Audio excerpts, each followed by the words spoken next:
ओम शांति। आज 27 दिसंबर 2025। आज के ईश्वर महावाक्यों में हमारे परम पिता परमात्मा शिव कहते हैं, मीठे बच्चे, तुम्हारे दुख के दिन अब पूरे हुए। तुम्हारे दुख के दिन अब पूरे हुए। तुम अब ऐसी दुनिया में जा रही हो जहाँ कोई भी अप्राप्त वस्तु नहीं। प्रश्न, किन दो शब्दों का राज तुम्हारी बुद्धि में होने के कारण पुरानी दुनिया से बेहद का वैराग्य रहता है? उत्तर, उतरती कला और चढ़ती कला का राज तुम्हारी बुद्धि में है। तुम जानती हो, आधा कल्प हम उतरते आए, अभी है पढ़ने का समय। बाप आए हैं नर से नारायण बनाने की सत्य नॉलेज देने हमारे लिए। अब कलयुग पूरा हुआ, नई दुनिया में जाना है, इसलिए इससे बेहद का वैराग्य है। गीत, धीरज धर मनुआ धीरज धर। ओम शांति। मीठे मीठे रूहानी बच्चों ने गीत सुना। रूहानी बाप बैठ समझाते हैं, ये एक ही पुरुषोत्तम संगम युग है, जबकि कल्प कल्प बाप आकर रूहानी बच्चों को पढ़ाते हैं, राजयोग सिखलाते हैं। बाप रूहानी बच्चों को कहते हैं, मनुआ अर्थात आत्मा, हे आत्मा धीरज धरो। आत्माओं से बात करते हैं। इस शरीर का मालिक आत्मा है। आत्मा कहती है, मैं अविनाशी आत्मा हूँ, ये मेरा शरीर विनाशी है। रूहानी बाप कहते हैं, मैं एक ही बार कल्प के संगम पर आकर तुम बच्चों को धीरज देता हूँ कि अब सुख के दिन आते हैं। अभी तुम दुखधाम रौरव नर्क में हो। सिर्फ तुम नहीं हो, परंतु सारी दुनिया रौरव नर्क में है। तुम जो मेरे बच्चे बने हो, रौरव नर्क से निकलकर स्वर्ग में चल रहे हो। सतयुग त्रेता द्वापर पास हो गया, कलयुग भी तुम्हारे लिए पास हो गया। तुम्हारे लिए ये पुरुषोत्तम संगम युग है, जबकि तुम सतो तमो प्रधान से सतो प्रधान बनते हो। आत्मा जब सतो प्रधान बन जाएगी तो फिर ये शरीर भी छोड़ेगी। सतो प्रधान आत्मा को सतयुग में नया शरीर चाहिए, वहाँ सब कुछ नया होता है। बाप कहते हैं, बच्चे, अब दुखधाम से सुखधाम में चलना है, उसके लिए पुरुषार्थ करना है। सुखधाम में इन लक्ष्मी नारायण की राजाई थी। तुम पुरुषार्थ कर रहे हो नर से नारायण बनने का। ये सत्य नर से नारायण बनने की नॉलेज है। भक्ति मार्ग में हर पूर्णमासी पर कथा सुनते आए हो, परंतु वह है ही भक्ति मार्ग, उसे सत्य मार्ग नहीं कहेंगे। ज्ञान मार्ग है सत्य मार्ग। तुम सीढ़ी उतरते उतरते झूठ खंड में आते हो। अभी तुम जानते हो, सत्य बाप से हम ये नॉलेज पाकर 21 जन्म देवी देवता बनेंगे। हम थे, फिर सीढ़ी उतरते आए। उतरती कला और चढ़ती कला का राज तुम्हारी बुद्धि में है। पुकारते भी हैं, बाबा आकर हमको पावन बनाओ। एक बाप ही पावन बनाने वाला है। बाप कहते हैं, बच्चे, तुम सतयुग में विश्व के मालिक थे, बहुत धनवान, बहुत सुखी थे। अभी बाकी थोड़ा समय है। पुरानी दुनिया का विनाश सामने खड़ा है। नई दुनिया में एक राज्य, एक भाषा थी, उसको कहा जाता है अद्वैत राज्य। अभी कितना द्वैत है, अनेक भाषाएं हैं। जैसे मनुष्यों का झाड़ बढ़ता जाता है, भाषाओं का भी झाड़ वृद्धि को पाता जाता है। फिर होगी एक भाषा। गायन है ना, वर्ड की हिस्ट्री ज्योग्राफी रिपीट होती है। मनुष्यों की बुद्धि में नहीं बढ़ता। बाप ही दुख की पुरानी दुनिया को बदल सुख की नई दुनिया स्थापन करते हैं। लिखा हुआ है प्रजापिता ब्रह्मा द्वारा डिडिज्म की स्थापना। ये है राजयोग की पढ़ाई, ये ज्ञान जो गीता में लिखा हुआ है। बाप ने जो सम्मुख सुनाया वह फिर मनुष्य ने भक्ति मार्ग के लिए बैठ लिखा है, जिससे तुम उतरते आए हो। अभी भगवान तुमको पढ़ाते हैं। ऊपर चढ़ने के लिए भक्ति को कहा ही जाता है उतरती कला का मार्ग। ज्ञान मार्ग है चढ़ती कला का मार्ग। ये समझाने में तुम डरो मत। भल ऐसे भी हैं जो इन बातों को ना समझने के कारण विरोध करेंगे, शास्त्रवाद करेंगे, परंतु तुमको कोई से शास्त्रवाद नहीं करना है। बोलो, शास्त्र, वेद, उपनिषद व गंगा स्नान करना, तीर्थ आदि करना, ये सब भक्ति कांड है। भारत में रावण भी है बरोबर, जिसकी एफिजीज जलाते हैं।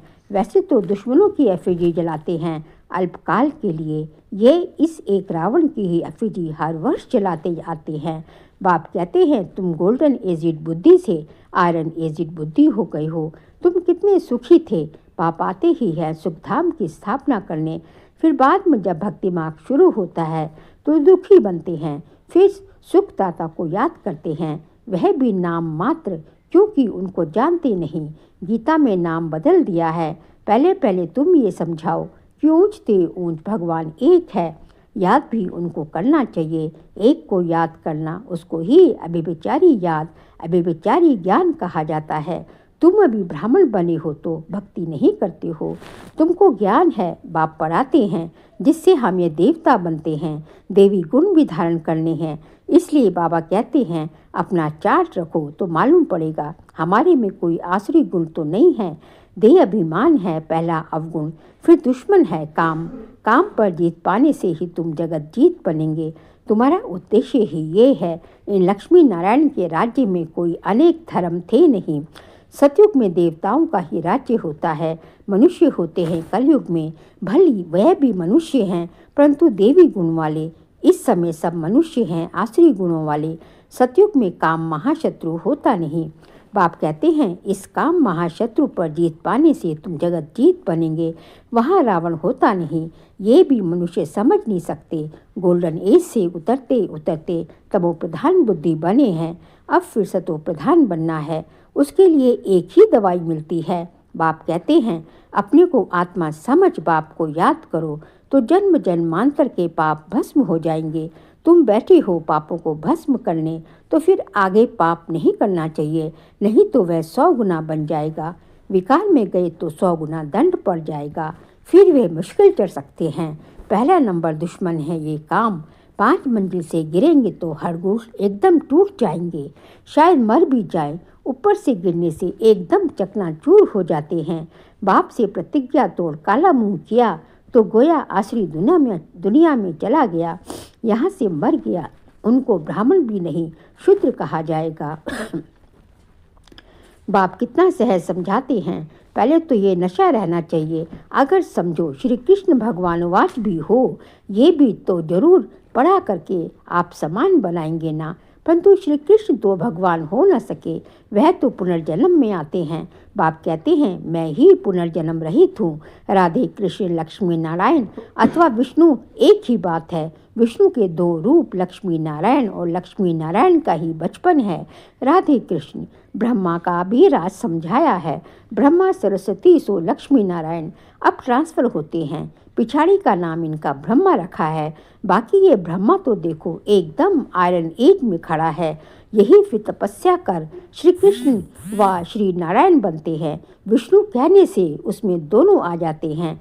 ब्रह्मा की बेटी सरस्वती, ये बातें कोई समझ ना सके। 4 भुजा ब्रह्मा को भी देते हैं, क्योंकि प्रवृत्ति मार्ग है ना।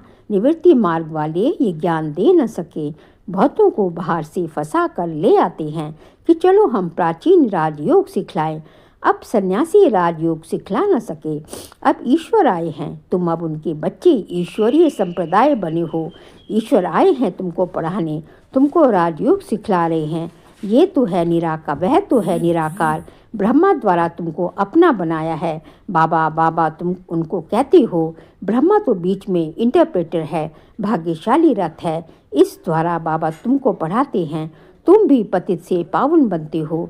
बाप पढ़ाते हैं मनुष्य से देवता बनाने। अभी तो रावण राज्य आसुरी संप्रदाय है ना। अभी तुम ईश्वरीय संप्रदाय बने हो, फिर देवी संप्रदाय बनेंगे। अभी तुम पुरुषोत्तम संगम युग पर हो, पावन बन रहे हो। सन्यासी लोग तो घर बार छोड़ देते हैं। यहाँ बाप तो कहते हैं बल स्त्री पुरुष घर में इकट्ठे रहो। ऐसे मत समझो स्त्री नागिन है, इसलिए हम अलग हो जाएं तो छूट जाएंगे। तुमको भागना नहीं है, वह हद का संन्यास है जो भागते हैं। तुम यहाँ बैठे हो, परंतु तुमको इस विकारी दुनिया से वैराग्य है। ये सब बातें तुम्हें ऐसे ही बहुत अच्छी रीति ये सब बातें तुम्हें अच्छी रीति समझानी है। बाबा कहते हैं कि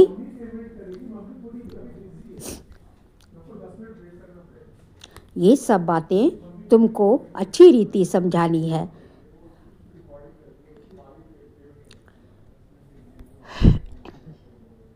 ये सब बातें तुमको अच्छी रीति समझानी है। बाबा कहते हैं तुम्हें देवी गुण भी धारण करने हैं। श्री कृष्ण के ऐसे मत समझो। बाबा कहते हैं कि जो है अभी तुम एक पुरुषोत्तम संगम युग पर हो, पावन बन रहे हो। सन्यासी लोग तो घर बार छोड़ देते हैं, यहाँ बाप तो कहते हैं भले स्त्री पुरुष घर में इकट्ठे रहो। ऐसे मत समझो स्त्री नागिन है, इसलिए हम अलग हो जाएं तो छूट जाएंगे। तुमको भागना नहीं है, वह हद का संन्यास है। जो भागते हैं तुम यहाँ बैठे हो, परंतु तुमको इस विकारी दुनिया से वैराग्य है। ये सब बातें तुम्हें अच्छी रीति धारण करनी है, नोट करना है और परहेज भी रखनी है। देवी गुण धारण करनी है। श्री कृष्ण के गुण गाए जाते हैं ना, ये तुम्हारी एम ऑब्जेक्ट है। बाप नहीं बनते, तुमको बनाते हैं, फिर आधा कल्प के बाद तुम नीचे उतरते तमो प्रधान बनते हो। मैं नहीं बनता हूँ, ये बनते हैं। 84 जन्म भी इसके लिए हैं, इनको भी अभी सतो प्रधान बनना है। ये पुरुषार्थी है। नई दुनिया को सतो प्रधान कहेंगे। हर एक चीज पहले सतो प्रधान फिर सतो रजो तमो में आती है। छोटे बच्चे को भी महात्मा कहा जाता है, क्योंकि उनमें विकार होते नहीं, इसलिए उनको फूल कहा जाता है। सन्यासियों से छोटे बच्चे को उत्तम कहेंगे, क्योंकि सन्यासी तो फिर भी लाइफ पास कराते हैं ना। 5 विकारों का अनुभव है, बच्चों को तो पता नहीं रहता, इसलिए बच्चों को देख खुशी होती है। चैतन्य फूल है, अपना तो है ही प्रवृत्ति मार्ग। अभी तुम बच्चों को इस पुरानी दुनिया से नई दुनिया में जाना है। अमरलोक में चलने के लिए तुम सब पुरुषार्थ करते हो। मृत्यु लोक से ट्रांसफर होते हो। देवता बनना है तो उसके लिए अब मेहनत करनी पड़े। प्रजापिता ब्रह्मा के बच्चे भाई बहन हो जाते हैं। भाई बहन तो थे ना। प्रजापिता ब्रह्मा की औलाद आपस में क्या ठहरे। प्रजापिता ब्रह्मा गाया जाता है। जब तक प्रजापिता का बच्चा ना बने सृष्टि की रचना कैसे हो। प्रजापिता ब्रह्मा के हैं सब रूहानी बच्चे। वह ब्राह्मण होते हैं जिस्मानी यात्रा वाले, तुम हो रूहानी यात्रा वाले। वह पतित तुम पावन, वह कोई प्रजापिता की संतान नहीं है, ये तुम समझते हो। भाई बहन जब समझे तब विकार में ना जाए। बाप भी कहते हैं खबरदार रहना, हमारा बच्चा बनकर कोई क्रिमिनल काम नहीं करना, नहीं तो पत्थर बुद्धि बन जाएंगे। इंद्र सभा की कहानी भी है। शूद्र को ले आई तो इंद्र सभा में उनकी बदबू आने लगी, तो बोला पतित को यहाँ क्यों लाया है। फिर उनको श्राप दे दिया। वास्तव में इस सभा में भी कोई पतित आ नहीं सकते। भल बाप को मालूम पड़े व ना पड़े, ये तो अपना ही नुकसान करते हैं और ही 100 गुना दंड पड़ जाता है। पतित को अलाउ नहीं है, उन्हों के लिए विजिटिंग रूम ठीक है। जब पावन बनने की गारंटी करें, देवी गुण धारण करें, तब अलाउ हो। देवी गुण धारण करने में टाइम लगता है। पावन बनने की एक ही प्रतिज्ञा है। ये भी समझाया है देवताओं की और परमात्मा की महिमा अलग अलग है। पतित पावन लिबरेटर गाइड बाप ही है। सब दुखों से दूर करते हैं, सब दुखों से दूर करते हैं। बाबा कहते हैं कि सब दुखों से लिबरेट को कर अपने शांति धाम में ले जाते हैं।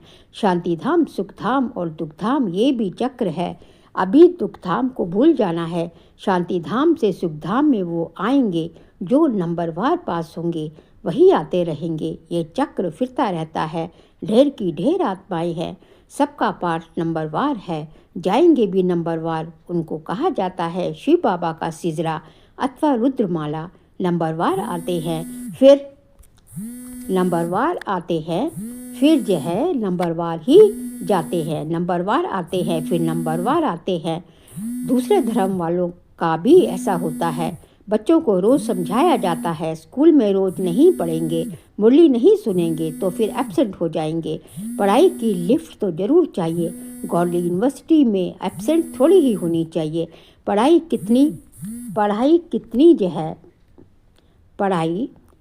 कितनी जो है ऊंच है, जिससे तुम सुखधाम के मालिक बनते हो। वहाँ तो अनाज सब फ्री रहता है, ऐसा पैसा नहीं लगता। अभी तो कितना महंगा है, 100 वर्ष में कितना महंगा हो गया है। वहाँ कोई अपर्याप्त वस्तु नहीं होती जिसके लिए मुश्किलात आए। वह है ही सुखधाम। तुम अभी वहाँ के लिए तैयारी कर रहे हो। तुम बेगर टू प्रिंस बनते हो। साहूकार लोग अपने को बैगर नहीं समझते। अच्छा, मीठे मीठे सिकिलदे बच्चों प्रति माता पिता बाप दादा का याद प्यार और गुड मॉर्निंग। रूहानी बाप के रूहानी बच्चों को नमस्ते। हम रूहानी बच्चों की रूहानी बाप दादा को नमस्ते नमस्ते, गुड मॉर्निंग, शुक्रिया बाबा, शुक्रिया। सार के लिए पहुँचे बाप से जो संपूर्ण पावन बनने की प्रतिज्ञा की है, इसे तोड़ना नहीं है। बहुत बहुत परहेज रखनी है, अपना चार्ट देखना है, हमारे में कोई अवगुण तो नहीं है। सेकंड पॉइंट, गॉडली यूनिवर्सिटी में कभी भी एब्सेंट नहीं होना है। सुखधाम का मालिक बनने की ऊंची पढ़ाई एक दिन भी मिस नहीं करनी है। मुरली रोज जरूर सुननी है। आज का बाबा का वरदान है, हर सेकंड हर संकल्प के महत्व को जान, पुण्य की पूंजी जमा करने वाले पद्मा पदम पति भव। हर सेकंड हर संकल्प के महत्व को जान, पुण्य की पूंजी जमा करने वाले पद्मा पदम पति भव। आप पुण्य आत्माओं के संकल्प में इतनी विशेष शक्ति है, जिस शक्ति द्वारा असंभव को संभव कर सकते हो। जैसे आजकल यंत्रों द्वारा रेगिस्तान को हरा भरा कर देते हैं, पहाड़ियों पर फूल उगा देते हैं, ऐसे आप अपने श्रेष्ठ संकल्पों द्वारा ना उम्मीदवार को उम्मीदवार बना सकते हैं। सिर्फ हर सेकंड हर संकल्प की वैल्यू को जान, संकल्प और सेकंड को यूज़ कर पुण्य की पूंजी जमा करो। आपके संकल्प की शक्ति इतनी श्रेष्ठ है, जो एक संकल्प भी पद्मा पदम पति बना देता है। स्लोगन, हर कर्म अधिकारीपन के निश्चय और नशे से करो तो मेहनत समाप्त हो जाएगी। हर कर्म अधिकारीपन के निश्चय और नशे से करो तो मेहनत समाप्त हो जाएगी। बाबा कहते हैं कि आप आत्मा अधिकारी है बाबा के, अब हर सफलता प्राप्त करने के, तो आत्मा को जो है अपने अधिकारीपन से जो है कर्मेंद्रियों द्वारा कर्म कराना इस निश्चय और नशे से करेंगे कि मैं तो बाबा का अधिकारी बच्चा हूँ, भगवान का अधिकारी बच्चा हूँ, तो मेहनत समाप्त हो जाएगी। फिर दिसंबर माह का व्यक्तिशाली का सब्जेक्ट है, अब संपन्न व कर्मातीत बनने की धुन लगाओ। कर्मातीत स्थिति को पाने के लिए विशेष स्वयं में समेटने और समाने की शक्ति धारण करना आवश्यक है। कर्म बंधनी आत्माएं जहाँ हैं वहाँ ही कार्य कर सकती है और कर्मातीत आत्माएं एक ही समय पर चारों ओर अपना सेवा का पाठ बजा सकती हैं। क्योंकि कर्मातीत है, उनकी स्पीड बहुत तीव्र होती है, सेकंड में जहाँ चाहे वहाँ पहुँच सकती हैं। तो इस अनुभूति को बढ़ाओ। कर्मातीत आत्माओं को कोई बंधन नहीं है, वो अंतर्वाहक शरीर से जहाँ चाहे वहाँ जो है जा सकती है और अपना कार्य कर सकती है। तो उनकी स्पीड, कार्य करने की स्पीड बहुत तेज होती है। लेकिन कर्म बंधनी आत्माएं वो जो है उनकी लिमिट है, लिमिटेशंस है, वो जो है जहाँ पर है वहीं पर कार्य कर सकती है। इसलिए हमें क्या करना, अभी जो है हमें कर्मातीत बनने की ओर अग्रसर होना है। अच्छा, ओम शांति।